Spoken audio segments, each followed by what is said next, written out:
अगस्त खत्म हो गया है, सितंबर शुरू हो गया है, लेकिन मौसम में कोई फर्क नहीं पड़ा है। आमतौर पर ऐसा माना जाता है कि सितंबर आते आते मानसून कमजोर पड़ने लगता है, लेकिन इस बार यह पैटर्न भी बदलने वाला है। आज 1 सितंबर हो गई है। आज से दिल्ली में बाढ़ आने का खतरा और ज्यादा बढ़ गया है। अगस्त में खूब पहाड़ टूट गए, नदियों ने कोहराम मचाया, बादल फट गए। क्या सितंबर अगस्त से भी खतरनाक साबित होगा? देखिए इस रिपोर्ट में। उत्तराखंड में आसमानी आफत ने तबाही मचा रखी है।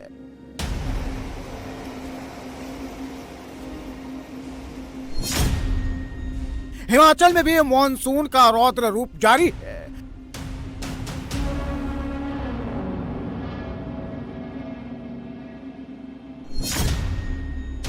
पंजाब में बारिश से नदियां आउट ऑफ कंट्रोल हो गई हैं।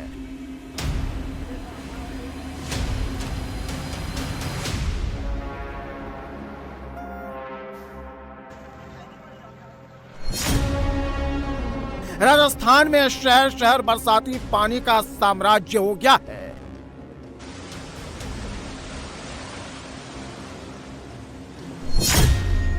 दिल्ली पर भी बाढ़ का बड़ा खतरा मंडरा रहा है।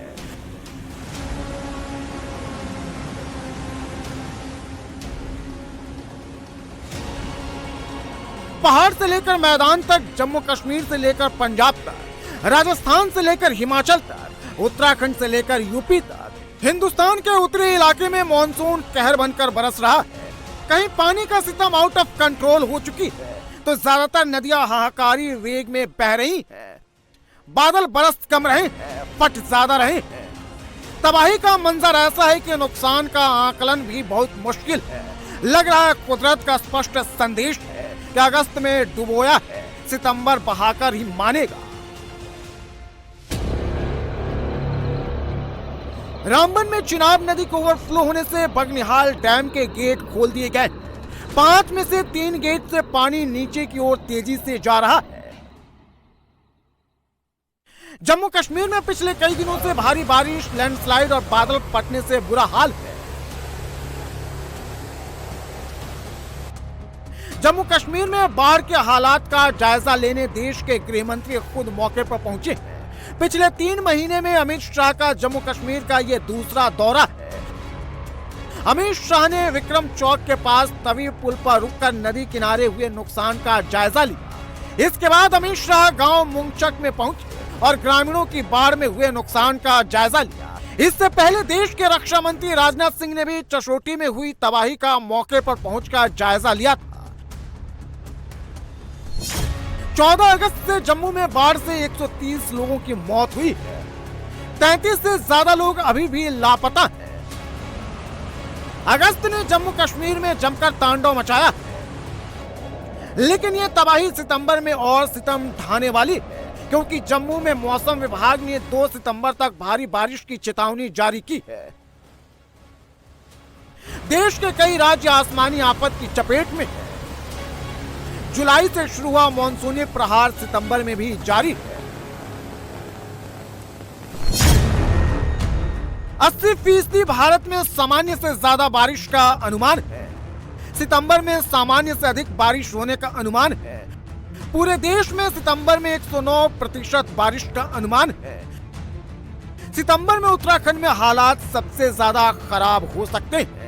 दक्षिण हरियाणा, दिल्ली, उत्तरी राजस्थान जनजीवन प्रभावित रहेगा और छत्तीसगढ़ में महानदी के कैचमेंट में भारी बारिश की संभावना है। कई राज्यों में बाढ़ बारिश से बुरा हाल है। कई सड़कें दरिया में तब्दील हो गई हैं, तो कहीं लैंडस्लाइड लोगों के लिए मुसीबत खड़ा कर रहा है।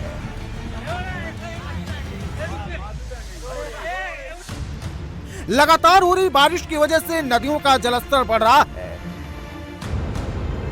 जिसके बाद डैम का गेट खोले जाने से अन्य इलाकों में बाढ़ जैसे हालात बन गए हैं।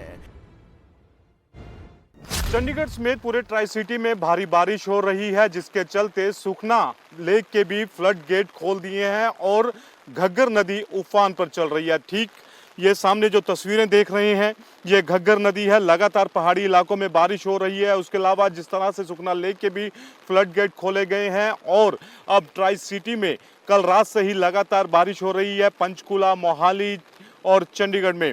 और अब ये तस्वीर जो आप देख रहे हैं ये सुखना नदी के बाद ये तस्वीर है घग्गर नदी की।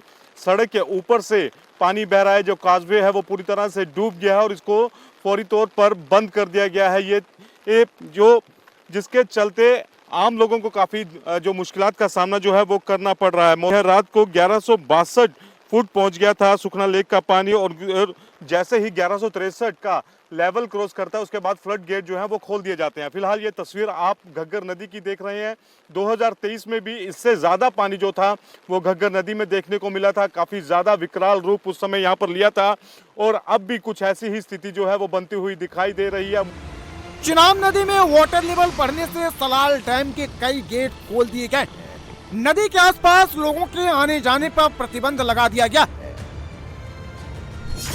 1988 के बाद पंजाब में सबसे भीषण बाढ़ का मंजर है। बाढ़ से 2 लाख एकड़ की फसल बर्बाद हो गई। 1.25 लाख लोग बाढ़ से बुरी तरह प्रभावित।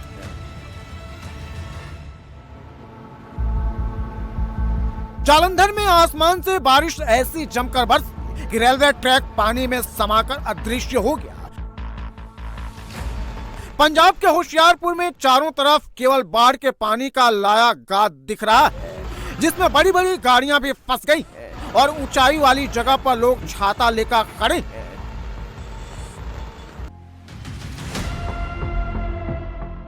मॉनसून ने तबाही वाले तेवर दिल्ली में भी अख्तियार कर लिया है। ड्रोन से ली गई यमुना की तस्वीरें देखिए, पानी का स्तर लगातार बढ़ता जा रहा है। यमुना में पानी का स्तर बढ़ने से आसपास के इलाकों में खतरा बढ़ता जा रहा है। इसलिए नावों के जरिए कमिश्नर खुद दौरे पर निकले। माइक के जरिए लोगों को किनारों से दूर रहने के लिए आगाह किया जा रहा है। राजधानी दिल्ली में बाढ़ का खतरा मंडरा रहा है। हथनीकुंड बैराज से पिछले 4 घंटे में 15 लाख क्यूसेक से ज्यादा पानी छोड़ा गया है, जो कल सुबह के बाद से दिल्ली पहुंचना शुरू हो जाएगा और पूरा इलाका पानी से जलमग्न हो जाएगा। इस वक्त आप देख सकते हैं यमुना नदी जो वार्निंग लेवल है उससे ऊपर बह रही है, लेकिन अभी भी पानी अगर और ज्यादा आता है तो जो निचले इलाके हैं, रेजिडेंशियल इलाके हैं, वहां तक पानी पहुंचेगा।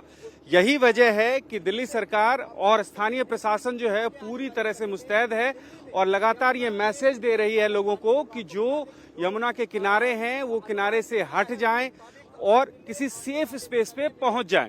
एक अनुमान के मुताबिक तकरीबन 14,000 लोग रहते हैं यमुना के फ्लड प्लेन्स और इसके आसपास के इलाके में।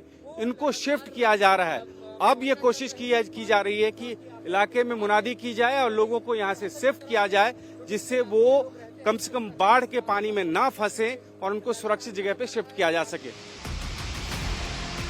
लेकिन दिल्ली में ये बाढ़ वाली आफत केवल आसमान से नहीं बरस रही है, बल्कि इसकी असली वजह पड़ोसी राज्य हरियाणा का हथनीकुंड बैराज से छोड़ा गया पानी, जो अगले कुछ घंटों में यमुना के जरिए दिल्ली पहुंचने लगेगा और इसलिए दिल्ली पर आने वाले 24 घंटे मुसीबत वाले हैं। ये है हथनीकुंड बैराज, जो हिमाचल प्रदेश की पहाड़ियों से निकलकर पानी इधर आ रहा है। आप देख सकते हैं तस्वीरों में कि लगातार हिमाचल प्रदेश में जो पहाड़ियां हैं वहां पर बारिश हो रही है और उसी बारिश का पानी जो है ये हथनीकुंड बैराज से होकर आगे निकल जाता है। यहाँ से जो पानी है, यहाँ से डिस्चार्ज पानी किया जाता है और उसके बाद जो पानी है अलग अलग नदियों में बांट दिया जाता है। हालांकि पिछले कुछ घंटों से लगातार जो पानी की मात्रा है वो बढ़ रही है, यानी कि 3,21,000 की जो मात्रा है फिलहाल पानी की चल रही है, जो कि दिल्ली की तरफ डाइवर्ट की गई।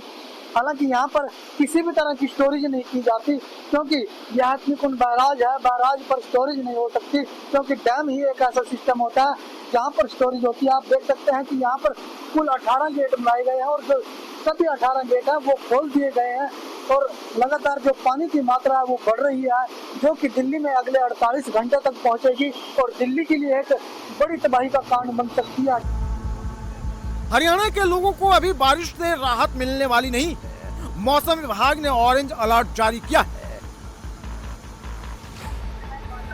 जिससे लोगों को परेशानी का सामना करना पड़ रहा है।